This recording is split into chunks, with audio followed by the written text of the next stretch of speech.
Spine பொறுத்தவரைக்கும் எடுத்துக்கிட்டோன்னா கீழே விழுந்த ஒரு சாதாரண ஒரு பாத்ரூமில் நடக்கும்போது அது மாதிரி பொறுத்து உட்கார்ந்துக்காக ஸ்பைன் நடக்குது.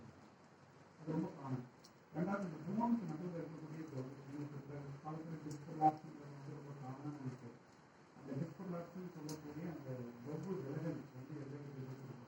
பட் இந்த மாதிரி பாதிக்கப்பட்ட ஆல்ரெடி காம்பனன்ட் ஆகிருக்கக்கூடிய ஒரு ஸ்பைன் வந்து கீழே விழும்போது ஒரு ஃப்ராக்சர் ஆகலாம். இல்லை அந்த போனுக்கு நடுவில் இருக்கக்கூடிய டிஸ்க் விலகலாம் அல்லது அந்த போனே விலகலாம். அதாவது வீடியோ போன் ஒன்றுக்கு மேல் ஒன்று விலகலாம். என்ன ப்ராப்ளம் ஒன்று அப்படின்னா நம்மளோட போனுக்கு நடுவில் தான் ஸ்பைனல் கார்டு. அந்த ஸ்பைனல் கார்டில் இருந்தால் நம்ம கையில் போகிறதுக்கு நர்வ்ஸ் போகும். ஸோ ஃப்ராக்சர் ஆனாலோ அல்லது இது மாதிரியான டிஸ்பர்லாக்ஸ் ஏற்படும்போதோ டேரெக்டாக அந்த நர்வ்ஸுக்கு கம்ப்ரெஷன் ஏற்பட்டு கை காலில் வீக்னஸ் ஏற்படும். யூரின் போகிறதுல மோஷன் போகிறது ப்ராப்ளம் ஏற்படும். இப்போ கண்டிப்பாக எந்த விஷயத்துலையும் கீழே விழுந்தாங்கன்னா ஸ்பைன் ரிலேட்டடாக நம்ம இதெல்லாம் பார்ப்போம். சுகர் வலி இருக்கா, கழுத்து வலி இருக்கா,